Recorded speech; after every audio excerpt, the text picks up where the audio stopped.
begin transmission. Hello, everybody. It is Milton and I, Chris, aka Star Raptor. We are back after a little bit of a hiatus. Milton was going to conventions. I was going to conventions. I was in another country. I'm still recovering from jet lag. It's just going to be the two of us today. Unfortunately, somebody in Ben's family needs some thoughts, needs some prayers. They're not doing so well right now, but we're hoping that they get the help they need. But he will be back hopefully next week. So there you have it. This week there's a lot going on in Star Wars. There's a lot going on in Star Wars. Between Star Wars Celebration news, between a brand new series and much more. The way I look at it is we're going to be just doing Andor episode reviews for the next 4 weeks. Then we'll probably do a Ventress episode review, and then a Cad Bane episode review for Tales of the Underworld. Then we'll eventually dive into the news from Celebration. So we're basically padding this out, because after Andor comes out, we're going to go for a long stretch without any Star Wars for a long time. So that's how we're going to do it here, folks. But there's a lot to break down, because we have not just one, not two, but 3 episodes of Andor to talk about. We're going to do more of a top level look at things. We're not going to go super in depth just because of our time limit, and because I didn't really take good enough notes because I've just been so busy over the week. But we're still going to have fun talking about it, I suppose. But how's it going, Milton? Last we left off, you were on the verge of meeting the Chosen One, perhaps. So I'm very curious to see how all that went. Yeah, man. First of all, yes, we took a hell of a hiatus. I know life was going on for all of us. I was able to go to Steel City Comic-Con in Pittsburgh, 3 weeks ago? About a week or two before Star Wars Celebration. I was able to sit in on the Katie Sackhoff panel and the Hayden Christensen panel on day one of Steel City Comic-Con, and it was worth it. It was worth listening to those great actors talk about their careers, but also just connect with the fans and tell a lot of cool stories about Star Wars and overall their overall work in general in the business. Oh, heck yeah. So what was the structure like? Like, what was the room like? I mean, was this like on the convention center floor? Was it like in its own little room? What was that like? Yeah, so it was definitely, it was not in the convention center building. It was like literally the next parking lot over at the hotel that they had. They always use this particular hotel for the panels. So they had like a nice size, hall room or whatever set up. Because originally before those 2 panels, they had the Back to the Future panel with Christopher Lloyd and a couple of actors from that movie. And I would say the setup was probably set for about 200 people to sit in there, maybe. Probably more. I take that back. Maybe 300 people to sit in that room. So it was nice. It was tight. But I know for the Katie Sackhoff panel, it wasn't full. So we were able to sit up like in the first couple rows, actually see how close she was, and that was cool. As for the Hayden panel, that one was packed, and we sat like halfway through within the hall, so it was cool to see him, because I was able to see him literally from where I was sitting. Yep. A good shot of him, so it was definitely worth getting in it. Oh yeah, I know you were concerned about, I don't know if I want to stay that late to watch these guys, because I remember looking at the schedule. It said like his time of estimated arrival was like at a certain time, but then after, I guess he was flying in immediately or something like that. So I'm happy that he was able to come in at a decent hour where we were able to stay and watch him. Yes, he showed up because we got there around, I think it was 10. We were there for about 2-3 hours till about 1 o'clock. Checked into our Airbnb, walked around Pittsburgh a little bit, and my fiance was like, "Do you want to try to get into the panel?" I said, "I would love to, but obviously if it's going to be packed, we're going to have a hard time." And at first, I was nervous because like when we got there to wait for him, like all the people that were getting pictures got like the first come first serve. And I'll be honest with you, the people running that particular panel weren't the greatest.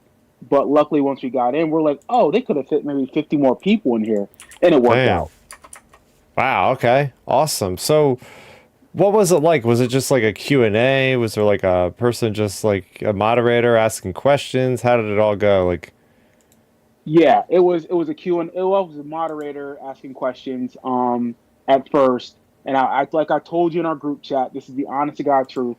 Chris, you are a better moderator than the guy that was doing the Steel City moderation for the celebrities because he was just kind of odd and just wasn't. I don't know. I didn't like his energy, but other than that, though, it is what it is. But no, they did a lot of back and forth when it comes to the moderator and the celebrity. So Katie and um, Chris or Hayden were asking or answering questions from him, talking about their experiences on sets, that type of thing. And then for like the last 20 minutes of each panel, they would have someone going around with a microphone letting the Really? fans ask questions. Yeah, Oh my gosh, fans were asking like that never happens at Celebration. Like they'll never give the yeah, fans a mic. yeah. So it was definitely an experience. So, for example, for the Katie panel, some girl like said, "Oh, I want to give you a sticker that I made," so that was kind of cool. But then he asked a lot of people asked questions about Battlestar Galactica with her, which was like pretty dope because that's one of her that's her main thing that got her off. When it comes to like her career. They talked about her cameo on Big Bang Theory. They talked about the Halloween movie that she did. She talked about how she got the role of Starbuck and all that type of stuff. It was definitely cool. As for the Hayden panel, he talked about obviously Star Wars and everything and other movies that he did, and a lot of fans that were there asked a lot of good questions about his other work. And so I actually had an opportunity to ask a question myself. Really? What was the question? Yes, I asked him one question. It was, will there be a sequel to Jumper? And then I actually said I had a statement. I invited him to my wedding. I was like, hey, you're officially invited to my wedding this summer. And his response, like everyone laughed and thought that was cute. His response was cool. He just said, I'm busy this summer. Maybe it just depends on where it's at, but we'll see, something like that. And then my fiance was like, well, maybe we should send something to his like publicist or something. Maybe he'll like send us something or a gift or whatever. So we thought about doing that. Oh my gosh, that's awesome. You Yeah, actually yeah. spoke to the chosen one himself, I even did. I inviting did. him Like to a wedding. I did. So she actually recorded it, and I have it on my phone. I Oh, sent it. I sent it to you guys. wait, really? I guess Because never got it because I was like overseas. It didn't transmit or something, maybe. okay, I have to resend it. But yeah, it was cool though because like, and what's funny is when I stood up, I said, Hayden, I have a question and a statement. I asked my question, and then I said my statement. That's when I got the applause and laughter. And so he answers the question, and then the lady was about to leave to go to the next person. He's like, no, no, no, no. He's like, I didn't answer his second question. And then that's when he mentioned about the wedding thing. So that was kind of cool. Oh man, that must have made your week, man. Oh, it did. It did. Like my fiance had no idea what I was going to ask her. That's why I was like, you need to record this, and she's like, okay. Oh my So gosh. Yeah, I think the only like Star Wars actor I ever asked a question with for was Ray Park at, yeah, funnily enough, another Pennsylvania convention in Philadelphia for like Fan Expo or something one year. And I yeah, don't even remember what the question was, I'll be honest. I think it was some yeah. stupid question that I came up with, like some like in some kind of like gosh, I forget the terminology of like in baseball terms or something, like where Oh god. you're asking I, something that like only somebody in the know would know. What is that term? oh, like inside baseball. That's the one. Inside base. I asked him like an inside baseball like canon question about like a Yeah, comic book, and it probably was the worst person to ask about that because yeah, he's not Sam Witwer. This is Ray Park, who's focusing on martial arts most of the time, I would imagine. right. But well, I did get to see Sam Witwer up close this weekend, but we'll get into that another Nice. day. But Yeah. it was just on a live stage. It wasn't anything nearly as cool as like actually talking to the guy. But I mean, look, I didn't expect they have the opportunity to ask a question. I will say, and if my fiance was here, she probably would say it too. We got the sense he was hinting a lot about staying very involved in Star Wars. Like there was a lot of things how he was saying it. Where I'm thinking, man, like Hayden's like really hinting that he's going to be in more stuff, or he's going to be very like actively involved in Star Wars moving forward. So I'm hoping that's the case. Well, I can confirm on this show right here, right now, that he will be returning in season 2 of Ahsoka because he literally said those words in front of me at the panel and Yes. celebration. So we know he's going to be in it. We know his Force Ghost isn't going anywhere. And like I said, we're gonna. I want to do a whole like episode on just talking about stuff like that later on this year. Right. Just talking about the implications of these different things. I've seen a trailer for Ahsoka that was like a bunch of like concept art that Filoni put together saying, "Hey, I know we didn't shoot yet, but I put something together for you guys. Here you go." So there's like a lot of crazy things I've seen there. But going with the convention, would you go like that was like your biggest kind of convention you've been to yet, right? Because I know you've gone to those like toy show things and whatnot. Yeah, so that was probably the biggest one thus far. I've been to like mini ones, and I've met a couple like wrestlers at like signings and stuff like that, but Mm. this was probably the biggest one thus far. I know a couple years ago I was thinking I was potentially going to Philadelphia Comic Con, but because I know you were going to go to that one, so I was looking Mm. to probably go to that one at the time, but things didn't work out. My plan is to probably go to Philadelphia Comic Con next, and eventually do like New York Comic Con eventually, because what's interesting, and I took a picture. I don't think I sent it to you guys. The cosplay was Oh. amazing at this convention. Now, Steel City is a pretty popular convention. I mean, they get significant celebrity, as I mentioned, Mm-hmm. but the cosplay was legit. I mean, people dressed up as stormtroopers, Yep. Jedi Knights, other Oh. various characters. Like I think I sent you guys a picture maybe of me, Yep. or I put it on Instagram or Facebook, of someone dressed up as Kylo Ren or Michael Myers, and like people went all out. Yeah. One of my pictures I have is with two Mandalorian stormtroopers, or not stormtroopers, two Mandalorian warriors. One has a dark saber and one has a I think a blaster, and it looked. I mean, it looked good. So Yep. I was very impressed. And so my fiance kept saying, she's like, yeah, she's like, this environment is just so nice. Like everyone's so cordial and so polite, and there's like just a good vibe and energy. I'm like, yeah, man, it's just nerds just having a good time. Yep. Like that's all. That's all it is. I'm like, whether any convention you go to, everybody's super chill, super nice. You might have your person here or there that might be foolish, but everyone's here to just have a good time, express their inner kid, whether it's dressing up, going to different panels, going to vendors, that type of thing. It's all worth it.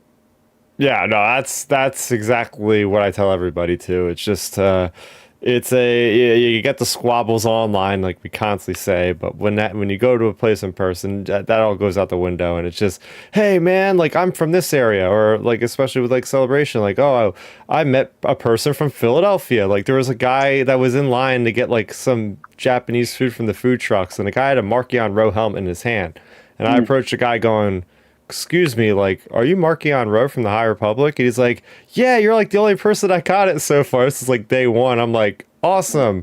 And then obviously he sounded like he was kind of from where I am. So I'm like, where are you from? And he's like, Philly. I'm like, literally, I'm like 35, 40 minutes from you. It Right. was pretty cool. We like, just talk for a few minutes. I got, so that was a lot. But that's what the conventions are all about. You meet new friends, new contacts, and you keep in contact with them. But hey, it's good to know. I mean, I started with my first convention was a smaller convention in Atlantic City. Then from there, I went to New York Comic Con. So I do recommend like just start off small for the people that are unsure about Comic Con. Go to your local Comic Con first, see how you like it. If you really dig it, then you just go to the bigger ones. Yeah.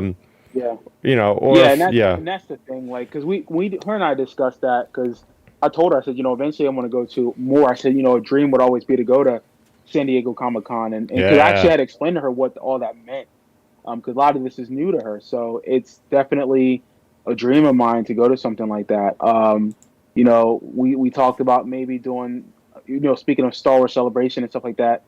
I know the next one's what, in 2 years, in 2027 in Los Angeles. yep. That could be a real possibility for her Oh, and I, because we'll be married at that point, obviously. So maybe that'd be like a vacation for us to go to Los Angeles to do Star Wars Celebration, or just do like a day there, and whatever. So it's definitely something that now, as I've gotten getting older and expanded my life with someone, that'd be something I can share with someone moving forward. I think that's something that she'll be interested in, because she does like the property. She just isn't a fan like I am, or like us. So I yeah. think going to something like that would really open her eyes to like, oh yeah, this is like a big global thing. Oh yeah, and it's like the same thing with, my girlfriend. You go to the convention, then of course you do stuff outside of the convention. So it's like, oh yeah, you go to Yeah. like, you go to different spots around LA that you've never been there before. So you go to these different spots outside of the convention, and then you go to the convention for a day, blah blah blah. So you make a trip out of it. It's not just for the convention, but it's for a whole bunch of other things. Right. But no, it's awesome to see that you both had a good time and are really enjoying yourselves over there. And here's to the next one. Here's to the next one. Yeah, no, I'm Yeah. definitely excited. Like I said, Star Wars Celebration 2027. Hmm. And I was trying to tell her, I'm like, I am hopeful that they bring it back to the East Coast I know. because I would love to. I would love for them to do it in Orlando or New Yeah. York or or the Philadelphia. Which again, I was just in Philadelphia this past weekend. They can do it at the Philadelphia Convention Yep. Center, or they can do it at Wells Fargo Arena. Yep. Where I mean, it's like Philadelphia is a perfect city to pull this off. So come on, Disney, listen to your boy. Bring it over to our state because I'll be Yeah. there in 2 hours. We were actually all scratching our heads at the convention when they revealed Los Angeles, because usually if it's in California, it's in Anaheim. Anaheim is literally a 5 or 8 minute walk to the Disney parks, so it's Right. like and they have all the hotels, and it's a very safe area. And then I'm going, oh goodness, this is like in downtown California. Like there's bums that are gonna try to like steal your money and whatnot, and maybe Yeah. other worse things than that, because I've literally seen how the metro is over there, and it's terrifying.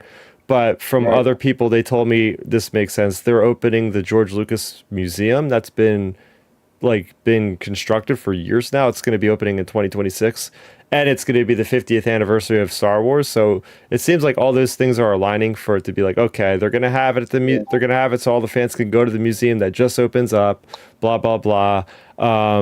And I've heard from people that have heard from the Lucasfilm folks saying that this celebration will be a massive celebration. Well, first off, it's going to be 4 days.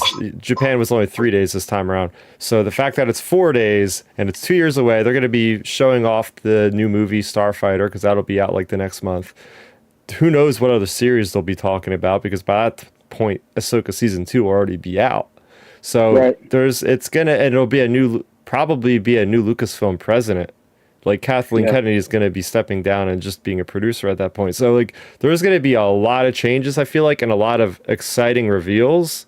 So if that'll be your first celebration, you might not ever be able to go higher than that as far as like the hype level if you do attend that one, because everybody is gonna be there. I feel like even George Lucas. I think George Lucas will show up to that. Yeah, I'm actually surprised they didn't do it like San Francisco for like that 50th anniversary. Yeah. Or like, well, the first one was in Denver, Colorado, so I'm Mm-hmm. surprised they didn't bring it full circle. Mm-hmm. But hey, it is what it is. I mean, I know California has always been one of the states where a lot of things like to go, where a lot of big events like to be utilized and stuff like that. So it is what it is, man. So it's definitely something that we will be discussing. I don't know if it's going to happen, but I would like to see what it could look like if we did go. Yeah, yeah, yeah. And jumping off of Hayden Christensen, I'm not really going to talk much about Celebration other than this little fun fact. But on the first day, we got there Friday. We got there a little bit after 9, or a little bit after 10. By the time we picked up our badge, and there was no point of even trying to get to the Mandalorian and Grogu panel because it had already started. We'd even have a ticket to get in. But we were like, all right, well, we'll just take our time, go look at the floor. First of all, we better go to the restroom first. It's right here. There's a line. We get in the line, and then all of a sudden, like, we just hear the announcer go, and Hayden Christensen is on stage. And then we just immediately just run, as far as everybody else just runs for the live stage, because they have the live stage, which is just smack dab in the middle of the expo hall. So I just like did the flight or fight response. I'm like, I'll just hold it. I'm gonna hold it if we're gonna just run. And it was great. It was great. The only issue with that was that at the time the sound tech wasn't doing a great job, because I really couldn't hear Hayden that much. Granted, I was like literally at the other side of the convention center on top of an escalator because there was like a 3,000 people crowd anywhere near that stage. So I wasn't getting near it. But I was like zooming in with my camcorder to be like, all right, cool, I see him.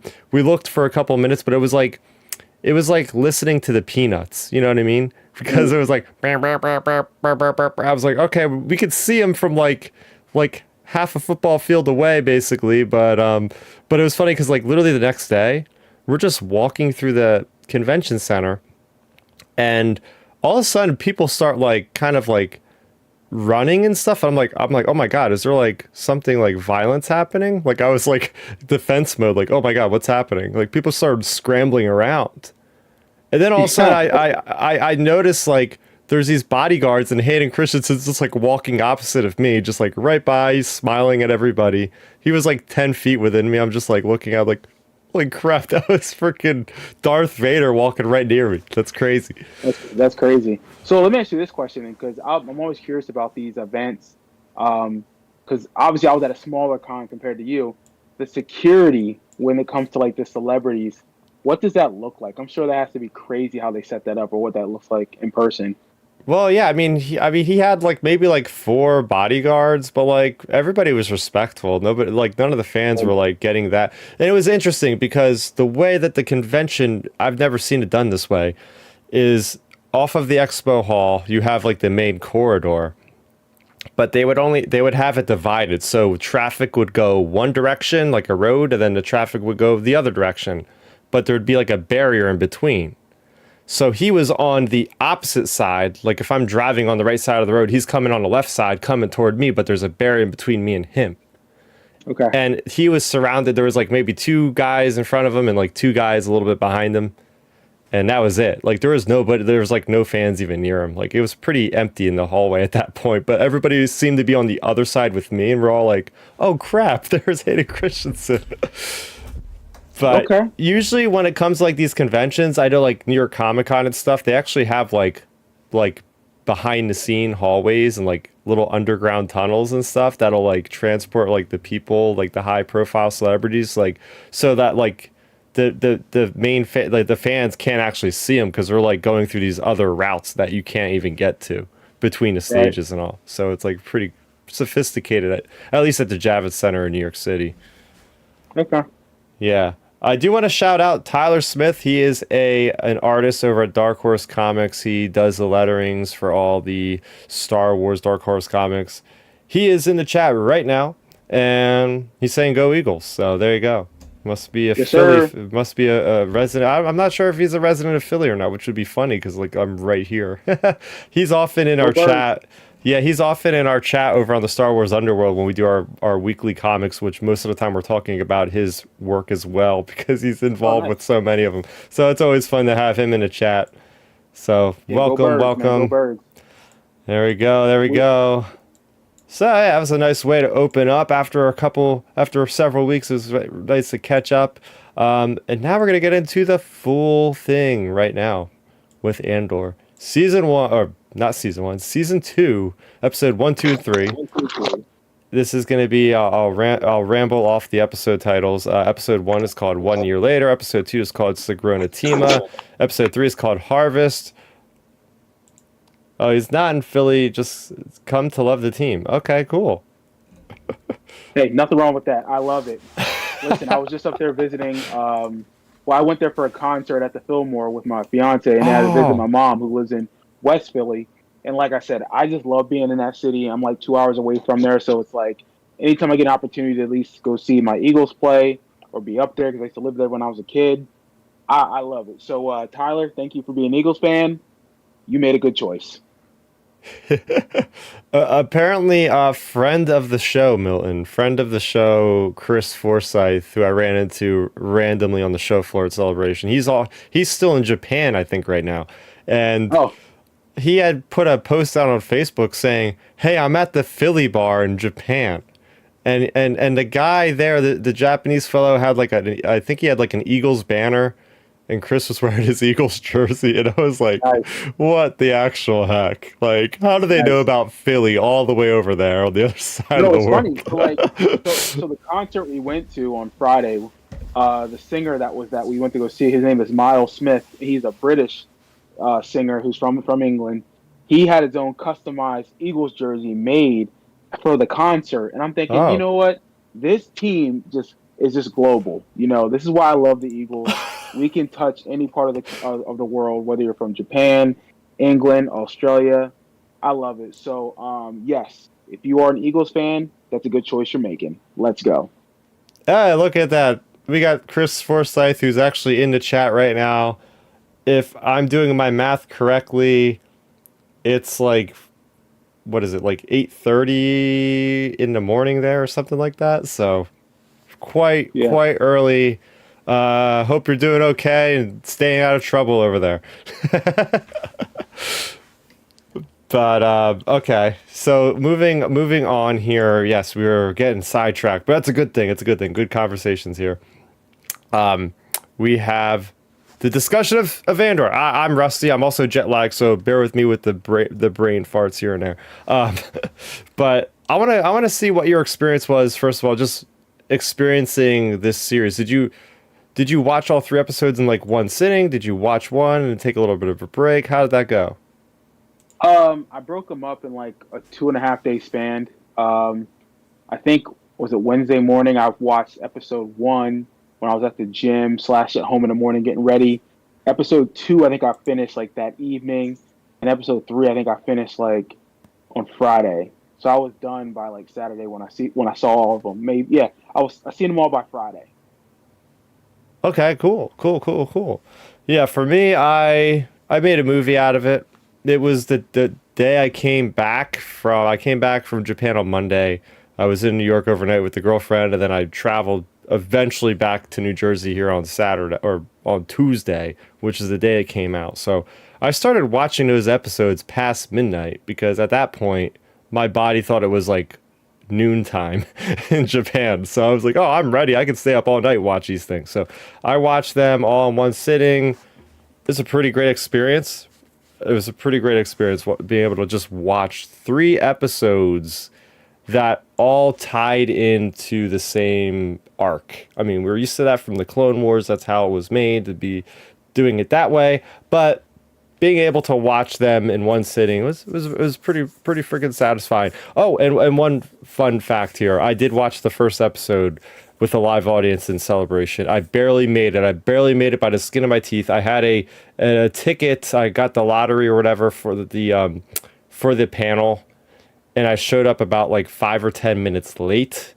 And because the trains, it took so long to get to the convention center from where we were. That was my only regrets. I should have gotten a place a little closer, but I basically snuck in through like the back of the panel. Where I looked around. I was like, I'm Cassian Andor in the Rebel Alliance here. I'm sneaking in. So I was basically Nice. standing up watching the episode, and there's several other people that did the same thing. They snuck in and they were just standing off to the side. Nobody cared. And then eventually one of the security guys said, "Hey, you guys can go sit in VIP because apparently the Jedi Master VIP people, there's enough seats and none of them are here, so you guys can sit down there." And we're like, "Great." So Nice. we had great seats, and we were watching the first episode with a whole bunch of Star Wars fans. So I watched the first episode twice, which is I really like that first episode. But like I said, we're going to talk about these as a whole. I want to just break this down top level. About like, hey, let's just talk about the different character arcs and storylines with themselves first. So I think the best way to start this, if it's Andor, let's just start off with Cassian Andor. I'll start this one off because I really like what they did with his storyline. My one gripe with season one is I felt like Andor felt like a secondary character in his own show sometimes. He didn't really come off as anywhere near how his character was in Rogue One, which makes a lot of sense. I mean, that's the point of the series is to see him grow. But I really feel like this is the Cassian I think a lot of us really wanted to see in season one of him being sure as a rebel agent, and we pick up immediately with him just in the thick of it. Like any good Star Wars story, right? There's no preamble. It's just you're in the middle of the action. You're just there. You have to pick up the pieces, get the interpret how the story went so far, and just him talking as a leader now with that one woman that's technician. It's just I just love that conversation. Even before the act, I just love that conversation, that slow moment before all the hell breaks loose of them just candidly talking about what it means for them to be a part of this bigger thing. And so, what was your reaction to like that whole first sequence with with Cassian as the agent, with the TIE fighter, and all that? Yeah, I actually liked it. It was a good way to start the premiere of season two.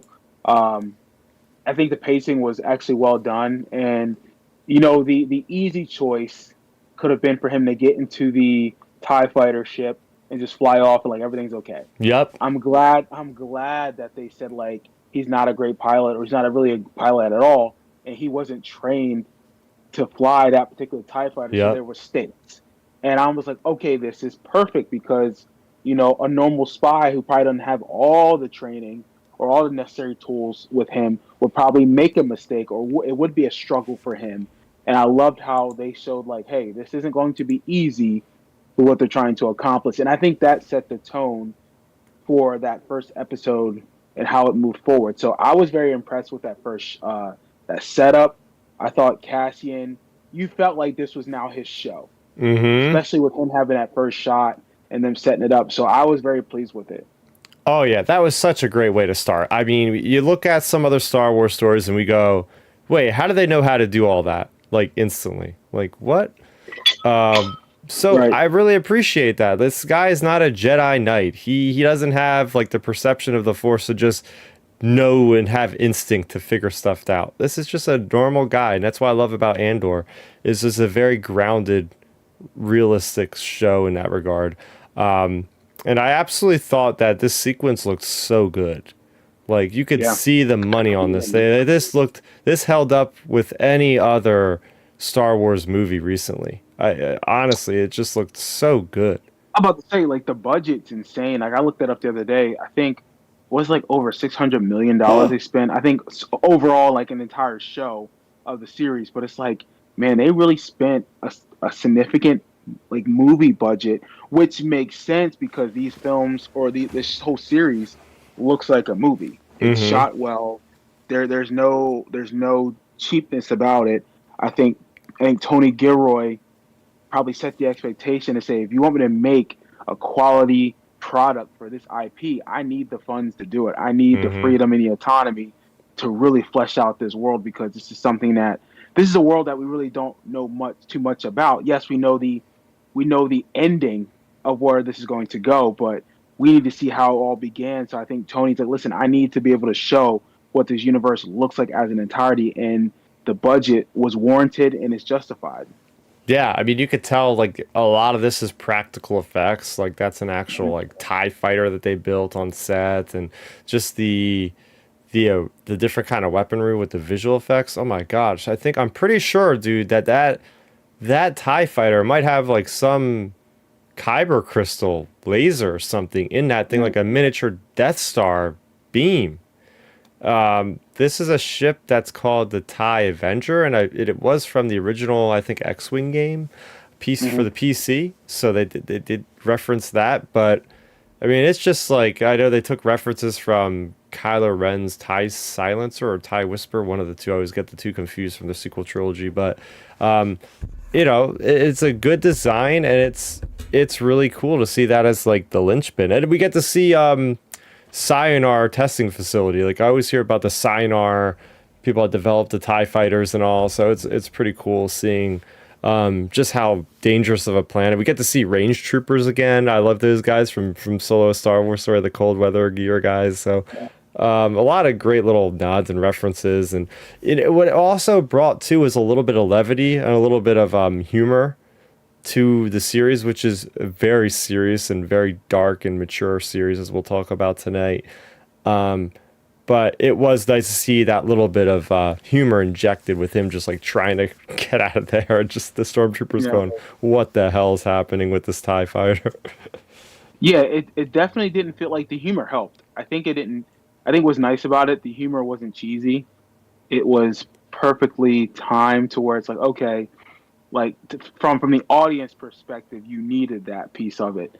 Obviously, with him as the character, it's not humorous at all, but it's a good balance for us to see, like, hey, he's having trouble with this. This is not going to be something that he's just doing on the fly or that he just knows how to do. Like, it's going to take him a minute to figure it out. And again, I thought it played out perfectly for how the scene, was executed. Yeah. And then he gets down to the planet and finds out that his guy to rendezvous with is dead, and now he's being captured by these disparate factions of rebels. And Yeah. I thought that was kind of odd at first, but it makes a lot of sense. Like, this is the birth of the rebellion, and you're gonna have, like, just like we see, like Saul Guerrera has his old faction, and then you have the Krieger guy from season one. He had his old faction. Like, it becomes a rebel alliance eventually, a coalition of different groups. But at first, you got these different groups that are out to kill each other practically. And I thought that was another really funny part of the whole episode, was just like these people just saying stupid things, and they're just like so idiotic trying to figure this stuff out. And Andor is just Yeah. sitting there with like, oh my gosh, I have to deal with these imbeciles, you know? Right. So I thought that when he first got on the planet, I thought that was very well done because obviously, and I didn't realize what planet that was until the end of Yeah, that I know. episode, and we'll get to that. But yes, I like their interactions. I didn't really, they really the humor to me that they tried to interject. I don't think really worked for me that much in this one, but I understood the attitudes and what they were doing because they were very much a guerrilla type unit of rebels. I would guess I would air quote that and say who were just like trying to survive. A lot of it was to me they were just trying to survive and just figure out like what their next moves are, and they probably didn't really have much of a plan. But again, they're just very much in that fight or flight survival mode of like, hey, we got to do this to get to here. Oh yeah. Yeah. I mean, it was pretty good. I feel like maybe they dragged it on a little bit Yeah. long. Like, they could Yes. have shortened it a little bit. There was a lot of redundancy, I feel like, in some of those scenes. Yeah. I will say this was the entire jungle escapade of this whole 3 episodes. I would say is the weakest of the 3 arcs. I guess the Hmm. 3 different stories they were telling. Um, Now, like I said, there's a lot of good things about it. Obviously seeing Cassian do his thing to manipulate the gentleman that was by himself, which eventually he got away. Spoiler. But like just seeing how that was being played out, seeing some of the intricacies of this. Again, I want to. I guess guerrilla soldiers. I'm gonna call them that. How they were just kind of like, listen, we're all about survival mode at this point. There really isn't. They're really they don't have a cause that I could really see or that they're actually talking about. I think they were just like, hey, we just got to get this ship to work and get off the damn planet so we Yeah. can just do what we got to do. So I wish they had more substance to what they were trying to accomplish. But again, maybe that was on purpose. Maybe this is going to help Cassie and say, wait, there are people on this planet that actually has a cause that would be good for us to utilize too. So that's why maybe that planet is used later, in the original trilogy. But we'll get to that. Yeah, I mean, we can get to it now. I really enjoyed just that reveal of just the tie going above the treetops, and you're like, oh my gosh, how did I not think this was Yavin 4 this entire time? You Exactly. see the Yeah, Misasi temples. I had no idea. So cool. And this is for BBY. So you got to realize that. I mean, we've seen Yavin in the trailers. They're gonna obviously have a big presence there at some point in the show. So it's kind of cool to say like, hey, Cassian might have told Dodonna or Mon Mothma at some point, like, Mhm. hey, there's this really cool planet that I think is gonna hide our rebel base very well in these little temples. So Right, nice right. little reworking, re-engineering of stuff there. Yeah, and honestly, like that planet, I thought, okay, so I will say the positive about this whole jungle stuff that we were seeing. Part of it felt like a horror movie slash Mm. Jurassic Park, especially Yeah. when it turned into nighttime. And did it start to rain at some point? It Yep. did. It started to rain at some point. I'm thinking like, is this like a horror film or Jurassic Park? Because you started hearing like the trees move. You started hearing like the roars, and obviously we get the reveal of like the creatures that are there because they mentioned how like someone got ate at one point. And I'm thinking, damn, like I actually was like, whoa, like I didn't see that coming, and it felt very much about like a Jurassic Park film. I was like, this is great. Yeah. I felt maybe maybe they did that on purpose. I got the vibes too, man. I got the vibes. A huge Jurassic Park head, man. I was like, dude, the lush jungles, the mud they're going Yeah. through. I like how gritty it felt. It Yes. really felt like Rogue One again, like at the Scarif battle. Like just these guys crawling through the mud. They're just taking pot shots at one another. One guy goes down, they bring him back in. It was just this really dug, drawn out fight that was just it's pretty brutal, you know? Yeah, I agree. I think it was. I think that's what this show's really done a good job at is showing the grittiness of what Star Wars is. And we'll get into a particular scene later regarding like the grittiness of Star Wars and like obviously bleeding that into the real world. But this is Star Wars. It needs to be gritty. It Mhm. needs to show like there are stakes. People do die. There will be sacrifices, and not everything is perfect. Mhm.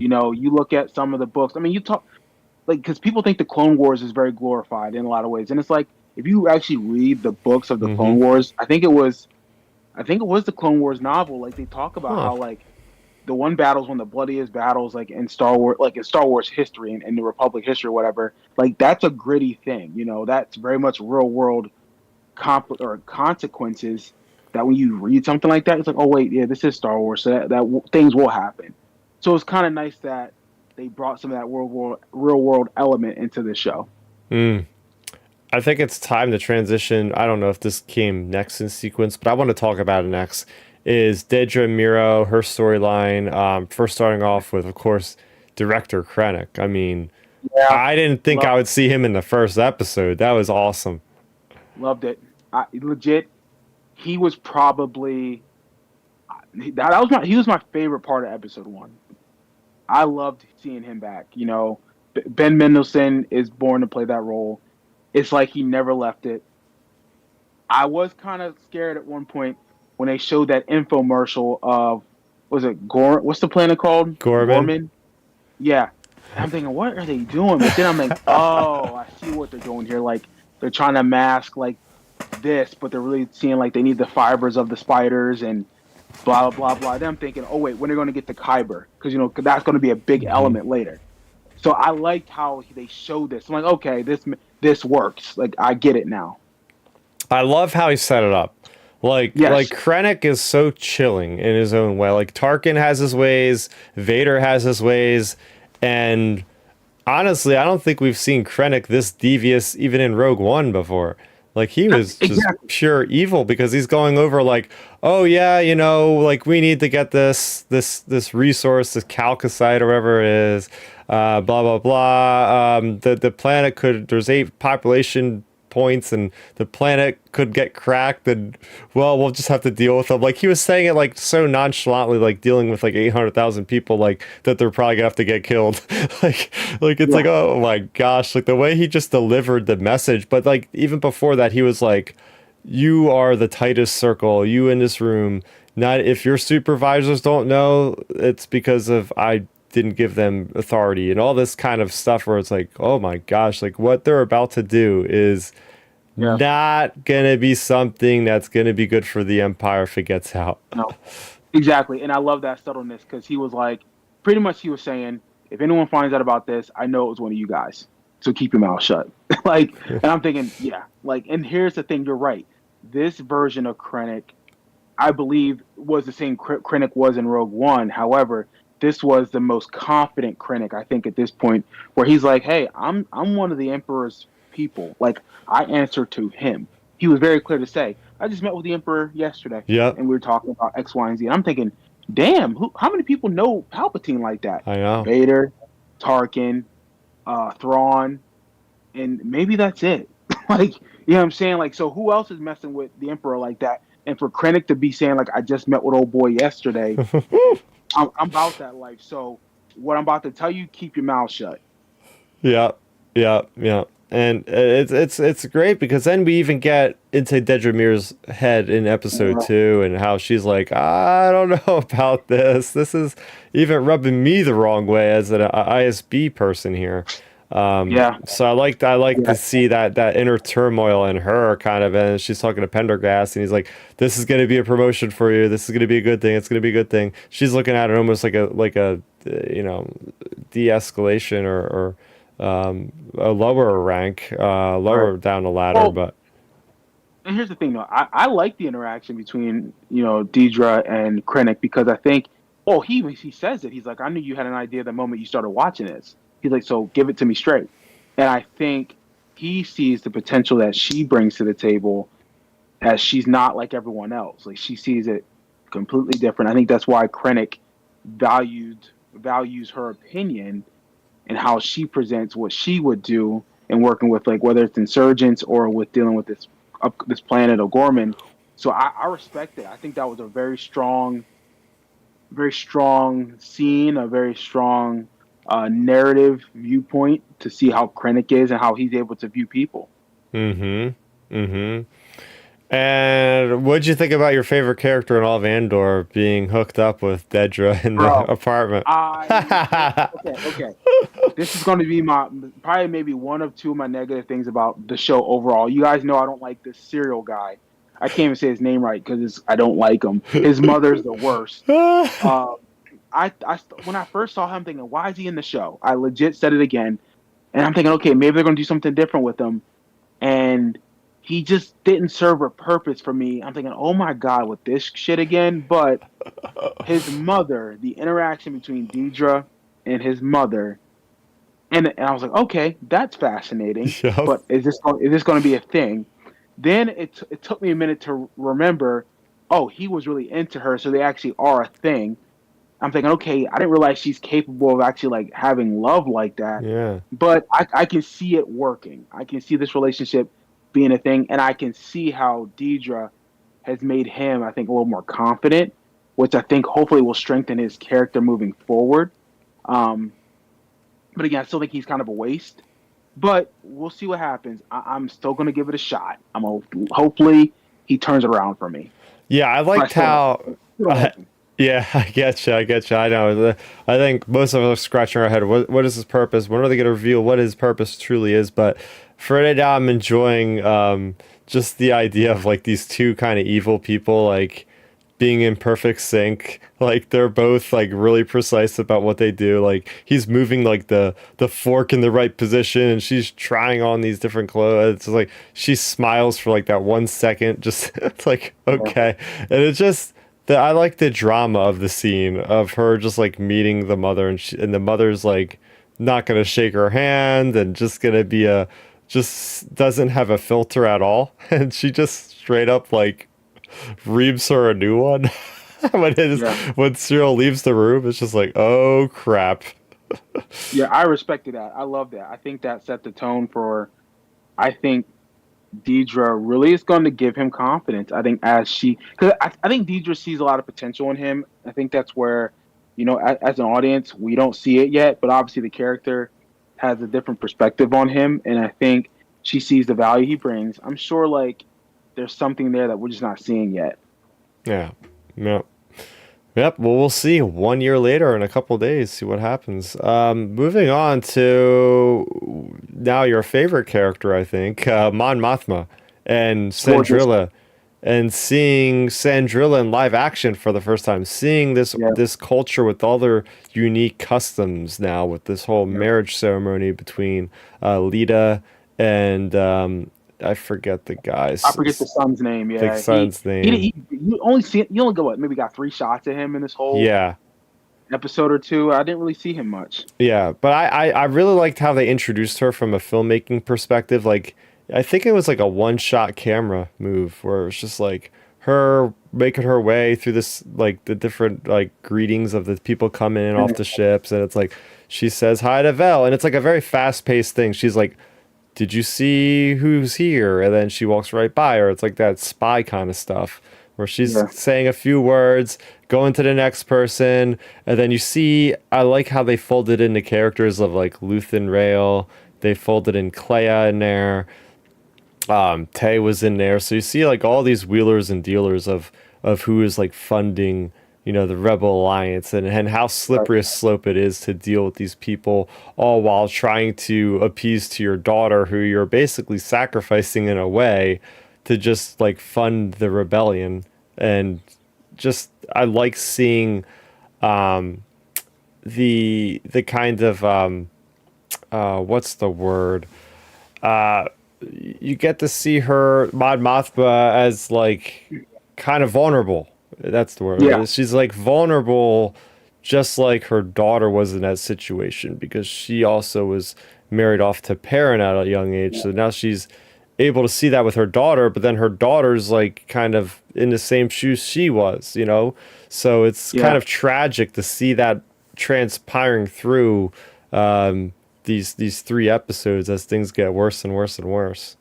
Yeah, I thought that was very fascinating. I mean, we can just start there if you want to get more into it, but I Sure. felt that that scene was very powerful. I mean, because you could see the I guess the conflict that Mon was having to allowing her daughter to go through with it, and I thought it was very brave for her to be like, "Hey, you don't have to do this. Like, we can just say it's a let's have a party. We can come back later and do this some other time." But she's like, I now understand why my mom was drunk that day when I got married. And then when she tells her like her real truth about the idea of having arranged marriages, I mean, she was saying it very much like she doesn't like it.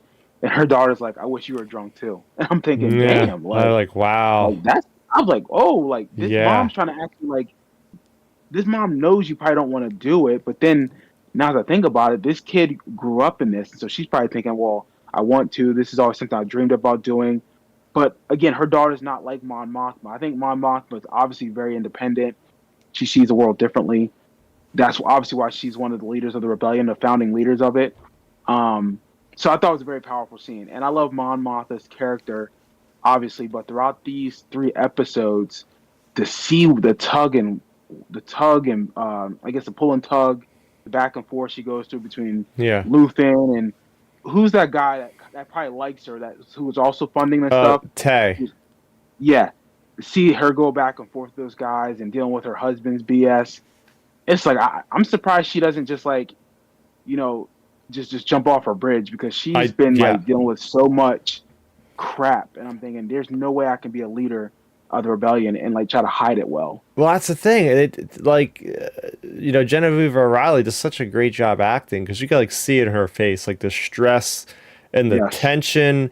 And it's one thing to have. This is why I love the show so much. It's like they do such a great job of showing the different battlefields, so to speak, like a literal battlefield. Andor's in the mud, blaster bolts are flying over his head, and then Mhm. Mon Mothma's essentially donning her armor, going into battle with dealing with the politics of things and having to weave her way around and make her own sacrifices and take the blaster shots metaphorically through the means of this regal high society kind of thing. So I think that's what Tony Gilroy does so well.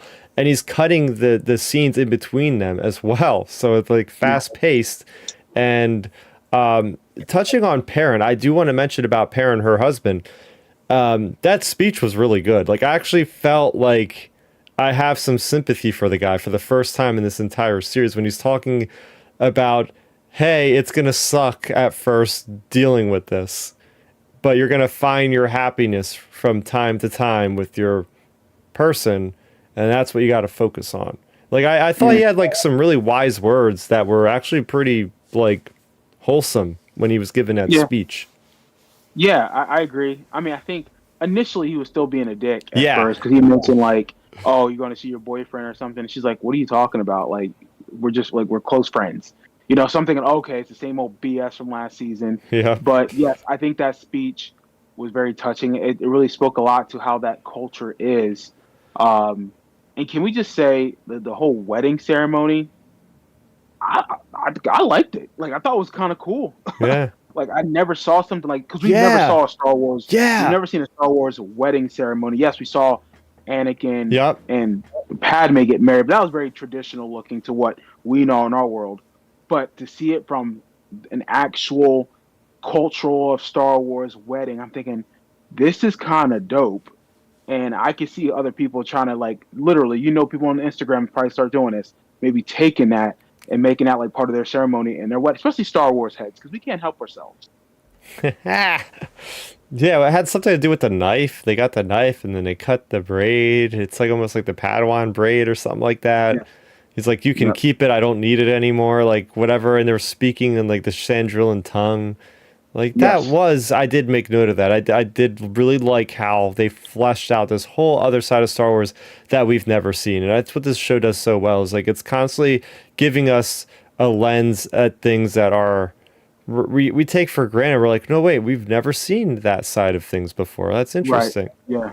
No, it was very cool because he meant like the groom mentions like, "Hey, join my circle" or something. You had all the four parents Yeah. surrounding them. What's I'm thinking? Oh, that's kind of neat. I'm like, that would be, and I could see the symbolism behind it. Um, so it was very fascinating how that played out. So I thought that was another cool facet of fleshing out the world of Star Wars. I think again, people who complain about, oh, Star Wars just does the same thing. I'm like, well, no. If you actually pay attention, they're fleshing out the world more and more if you just see what else they're adding. It don't have to be something major. It's something little like a wedding ceremony. That's a fleshing out of what Star Wars culture in this world is. We need to see that stuff. Yeah. Yeah, I can't agree more. And the tension towards the end of episode 3 when they Yeah. think that Tay is gonna basically rat him out because he's getting kind of like frisky. He's like, I'm not seeing my return on investment with this thing. I'm losing all these investors and all this money. And then Mon's getting scared. She's going to Luthen. Luthen basically says, "I'll take care of it," but she keeps like saying, "No, I'll find a number. I'll find the money to pay him off." Essentially, Mhm. but it's too late because then Vel's wondering where Cinta has been, and Vel sees Cinta in the uniform with the air taxi, and it's like, oh, you already know what's gonna happen now. Like she is like Luthen's like number one assassin. Like we seen her in the last episode of season 1, just like stabbing that officer, and when he least expected it, right up close and personal. So that Right. was like that Godfather kind of thing where it's like, oh crap, that guy's not getting out of this alive. You can leave that up No. to interpretation. He's dead. Right. And that's where I think, I know Tony Gilroy made a comment like a couple years ago when he started taking over this project about how he's not really a Star Wars fan and he's not making a Star Wars project, blah blah. Like my guy, let's be real. You are a Star Wars head. You know how to do Star Wars. And what you're doing with that grittiness of it is very much Star Wars. Like again, we're showing the formation of a rebellion, so there will be sacrifices. Hmm. And for you to sit there and take inspirations from like The Godfather or Casino or from Heat or any mafia type movie or war movie, that's perfect because that's what Star Wars will be like in Hmm. the grittiness of it. And for Hmm. them to say, hey, like he's got to go, like he's going to cause a problem, and for Luthen to say, hey, I think Luthen says it in the last episode of the last season when he talks about I may not live enough to see the rewards of Yep. what this becomes, but I'm willing to do what I need to do to ensure that it does get there.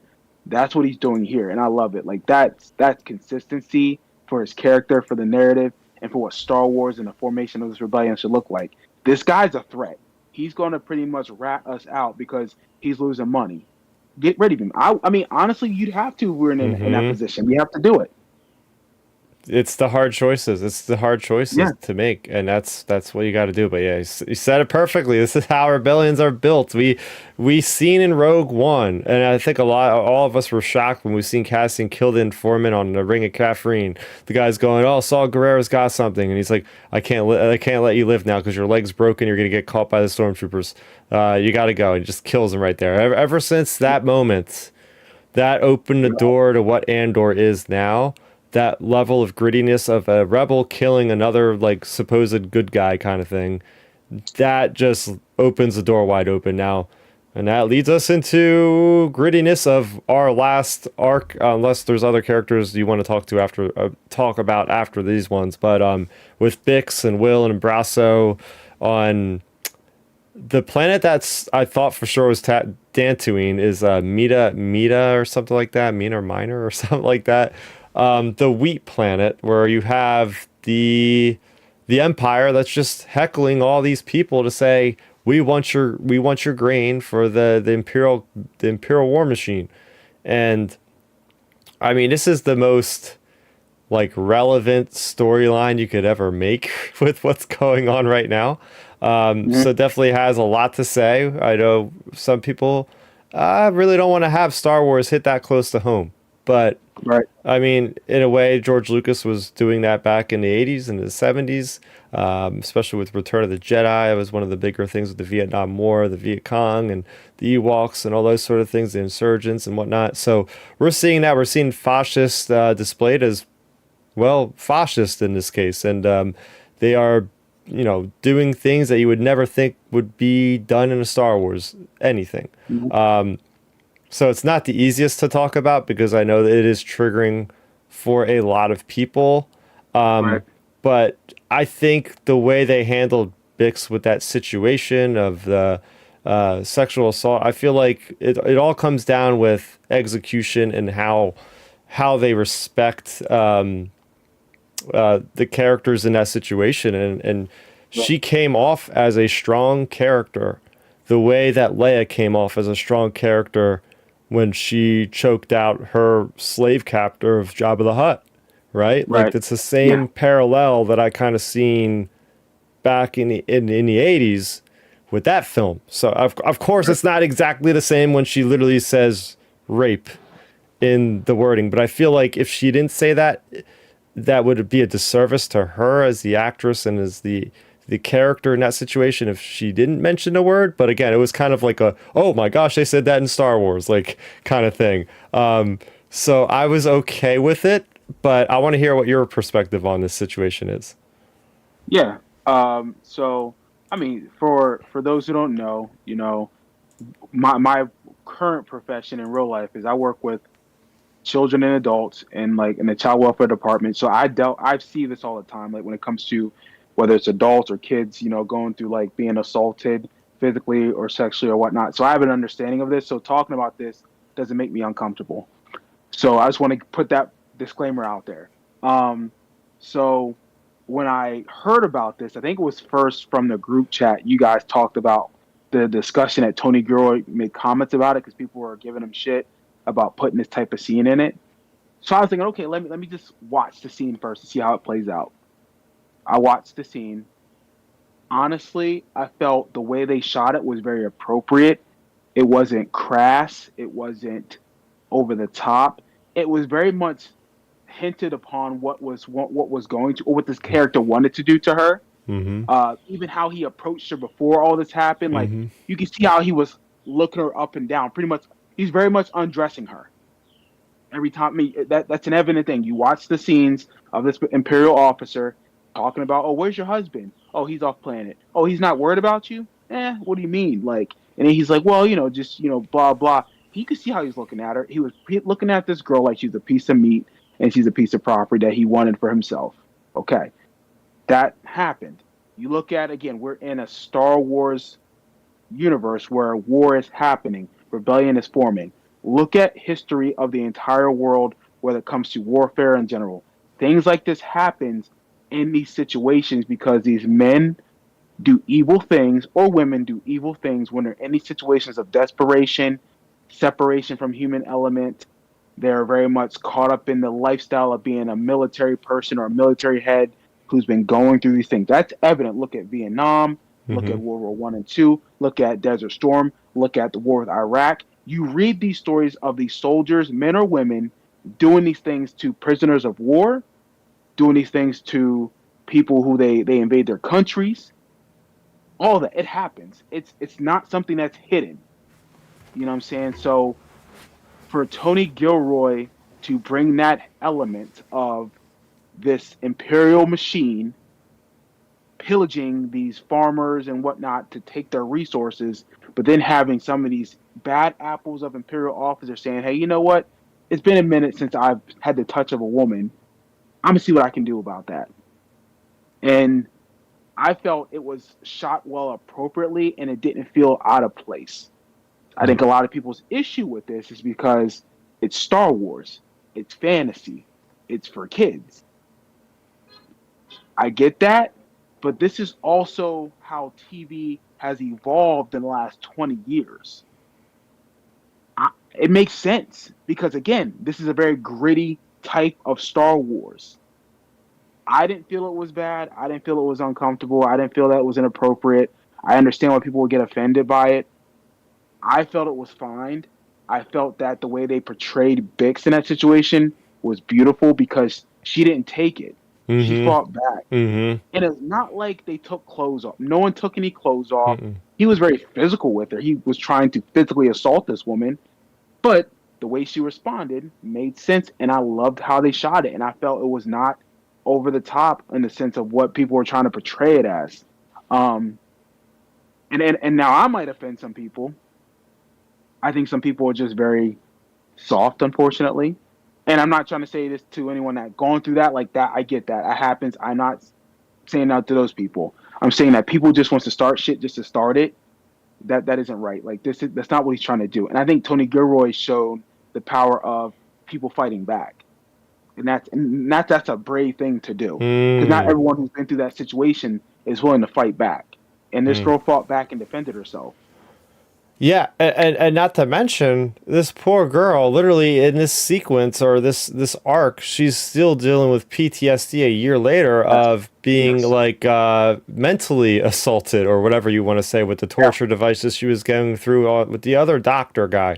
So my goodness, I feel so like terrible for Bix. But then I look at her as such a stalwart, such a powerful woman to be able to, still overcome and overpower that guy. It's like Exactly. I can't wait to see like the future of this character because she is Yeah. really becoming a standout character. And I mean, at this point, like they better not kill her off. They better not. 'Cause she's been through No. so much already. I gotta see Right. her survive into like the post Return of the Jedi era or something like that because I mean, it just shows you just so much tenacity. Yeah. And yeah, I mean, I, yeah, go ahead. No, obviously, I will say I was surprised that they used that word. I Yeah. was surprised to hear that in Star Wars because I never. I mean, it'd be different if she would have said, "Oh, he tried to assault me." Like she said the full like rape word, and I was like, "Whoa!" Like that was Yeah. shocking. Yeah. But then I was like, you know what? You're doing a disservice if you didn't say what was Mm-hmm. going to happen because literally the way that actor who played the Imperial officer, the way he portrayed that behavior was very much that type of behavior what he was trying to do. Like there's nothing else that you can't describe it any other way. Mm. Yeah. So, for instance, like if a scene like this, let's say, popped up in The Mandalorian, that would cause room for like absolutely insanity on the internet. Be like, this doesn't belong, blah, blah, blah, blah. But like you said, the Right. tone of Andor with the political machine, with such an emphasis on, especially with this arc, with like the immigrants and the people that are just like helping work on the farms that aren't legal people, like all Yep. that stuff, like that all is going into the same direction. It all makes sense. It's all relevant Yep. to what is Yeah. happening with the tonal messaging of the show. Yep. So you Absolutely. look at it in a vacuum with the show itself. Don't look at it as Star Wars overall. Just look at it does it make sense in this show? Yes, it does. Like Yes. I agree. it's not a nice thing, obviously. Like, do I really want to see that necessarily? No, not at all. But the way it's included, it kind of fits in a way. You know what I mean? As No, weird and as that sounds for me to say, I don't mean it like yeah. that, but it's funny.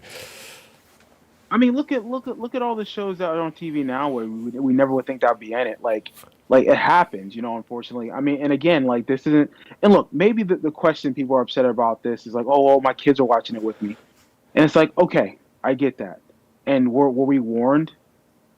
We weren't really warned about it, but would that be should they have done that? They probably should have put a disclaimer to say, hey, Yeah. there's a scene in here that might be a little disturbing for children under an age of blah blah blah. Whatever. I think that could have been fine, and maybe moving forward they might add a disclaimer to Mm. episode 2, or is it episode 2 or 3 when it 3, happens? yeah. But which is fine. But then also too, again, it fit, and we're not celebrating what they were doing. Let's be very clear. Mm-hmm. It fit the tone of the show. Mm-hmm. Now, I don't expect this to happen again, but I understand what Tony Gilroy was trying to show is like these people are messed up. They've been in the trenches for a while. They're doing things that it's barbaric. This is normal behavior when people are in war for years. for years, for years. Oh yeah.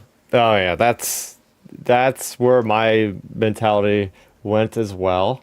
Uh, yeah, there we go. So, uh, what else about this episode? We're having a great discussion. We're running a little bit low on time, I Yeah. think, but I want to open up any other things you might want to mention that we didn't talk about already. Yeah. I mean, overall, I felt the show was beautifully shot. I mean, the visuals are great. Um, Season one, I think I liked it. I didn't love it. I liked it. I have some issues with it, but it was a thoroughly enjoyable show. I like the difference of the show and how it feels compared to the movies. Um, I will say, like, so the jungle stuff for me was probably the weak point. It could have been strengthened and maybe told a little differently. I'm curious to see what the next three episodes are going to be taking us and what they were released every Tuesday, right? Mm-hmm. Okay. So I'm curious to see where those next three episodes are going to take us. I felt this was a good start. I didn't like the ending of episode three. I will say that. I thought that was kind of a weird ending. I know she was getting drunk, and the music choices was kind of odd, but I don't know. The ending could have been done differently for me, just to strengthen what they were trying to tell. It was weird, but overall, I was pleased with the start of this particular arc. I'm hopeful that we're going to start now seeing a more familiar universe of the original trilogy and what that gets there. I know I guess we're 3 years away now at this point. Um, Hopefully, we start seeing more of the empires spinning their wheels of getting like the Death Star what it needs to get to. I want to see more Krennic. Maybe we'll get a cameo from like oh my God, I just talked about him yesterday. Grand Admiral, not Grand Admiral Thrawn, Grand Moff Tarkin. Hopefully, we get a cameo. That'd be kind of cool. But overall, I was pleased. I'm very hopeful for these next three releases of the show because I think we're going to be in for some surprises, and I just hope that they stay consistent and that they don't placate to the fans. Obviously, tell the best story that you can tell. Ah, yeah, absolutely agree with that. I'm happy that you brought up the dancing part. I can't believe I didn't mention that. So the way I look at that is she's dancing as like letting go. Like she has Yeah, gotten so stressed out that this is her like escape with her mind is like, all right, I'm gonna just drink and just try to escape out of my head, out of my mental prison. I'm trying to just let it go, let it go.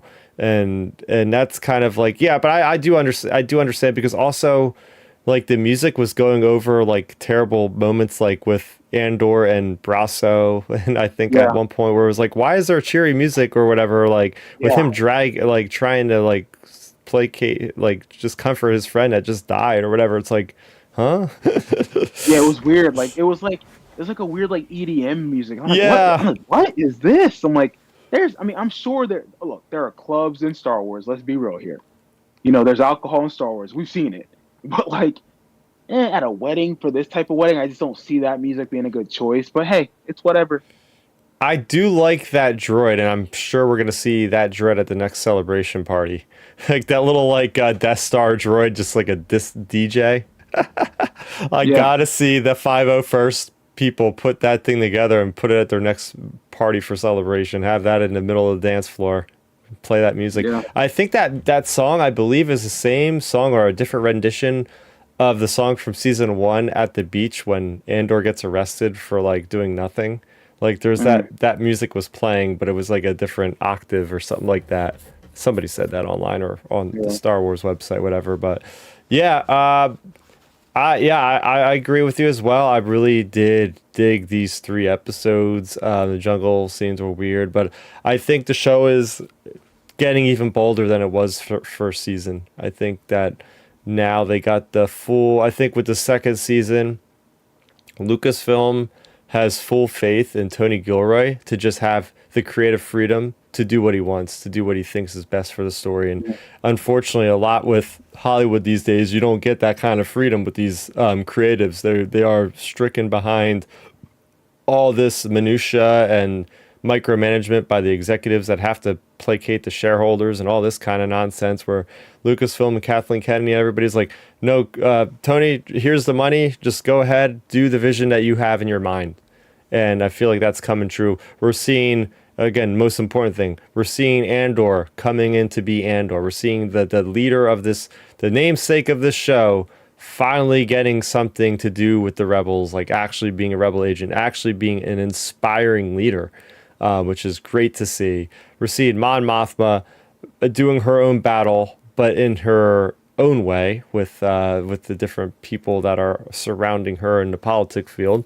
We're getting the brutality of the Empire even more than we've ever seen before, including Krennic as well in that case. So absolutely loved it as well. I'll just go ahead. I'll score these. I'll just give it an 8.5 out of 10. I feel like there's always room for improvement. I feel like the show can get better, but I feel like this is a great start right off the bat. Yeah, I would say I would score it as an 8. I think it's a good solid 8. Like I didn't feel the only things that brought it down were I think the jungle scenes, some of them, the cereal or silk scenes with his mom, which I think that's just my personal beef with him. I think that kind of dragged it a little bit, but I think Deidre saved those scenes because how her presence with that whole situation was pretty cool. But overall, it was an 8 out of 10. I think it was a good start. I think I liked how they released the 3 episodes. I'm really loving that idea. I'm hopeful that these 3 next episodes will build and continue to tell that narrative, which I think it will. So yeah, a solid 8 out of 10. That is what I'm most curious about, Milton, is, okay, we got these 3 episodes. There's going to be a year gap. Like, how relevant and connected are these 3 episodes going to be for the next 3 episodes? Because that could make or break the series. Because what I loved so much about season 1 was it was so tight. It was like those episodes were just like one right after the other, continuing right upon the other. Yeah, there were technically like 3 arcs as well in that. So I'm very curious. I mean, I have full faith that Gilroy will pull it off. My only thinking was, at first the show was supposed to be like 5 seasons, then it went down to 3 seasons. Now we're just at 2 seasons. So I don't know how much condensed the original storytelling is going to be. But as you said, I'm excited to get closer and closer to our original trilogy era. I'm very curious about this Gorman massacre thing. That's going to be like one of the center points of this series. I feel like maybe that'll be the next arc, maybe dealing with that. But we will know next week, same time, same place. We'll be here chatting about episodes 4, 5, and 6 of season 2 of Andor. Hopefully Ben will be back to join us for the full roundtable discussion here. Where can the people find you, Milton? Yeah, they can find me on X at MiltonWeber7 or on Instagram at Milton7Weber. Yeah, man, just come hit me up on those platforms. I try to keep it positive. I like to keep it funny and just low-key talk Star Wars or sports or whatever. So hit me up. We appreciate you guys listening and watching. Yeah, you got to check out the cosplay Star Wars. I've seen really good pics that you're sharing with us in the group chat. So there you go. Go to his Instagram to find those as well. Real Ben Maynard on X, and I think it's the same on Instagram. Yep. I'm terrible. Same on Instagram. Okay. Very, very good. For me, I'm right here on YouTube, youtube.com/StarRaptor. Oh my gosh, I haven't done this in so long, I forgot to plug the podcast in the beginning of the episode. So in case you're wondering, you can listen to this as a podcast audio form on Spotify, on Apple Music, and whatnot. Just search Outer Rim Transmission. And we will be going live regularly once again, starting with next week, Sunday at 7 p.m., just like right now. Join in a chat just like our lovely community here. Shout out to Ben that was in the chat, Chris, and Tyler. I have a lot of content on YouTube right now. I've been pumping out the content. My jet lag has been keeping me up at weird hours of the night, so I've been productive nonetheless. So there's lots of content. I have a celebration video. I literally just uploaded my Japan hour-long vlog, the longest video I've ever done on a channel. So if you guys have been following me for a while, I have an hour-long video of me just walking around Japan, Osaka, Kyoto, Tokyo. A lot of fun to be had there, so I really appreciate you guys checking out that video. I worked hard on that. But yeah, so until next time, for Ben, for Milton, for Chris, aka Star Raptor, this is going to do it for episode 193 of Outer Rim Transmission. Until next time, may the Force be with you always, end transmission.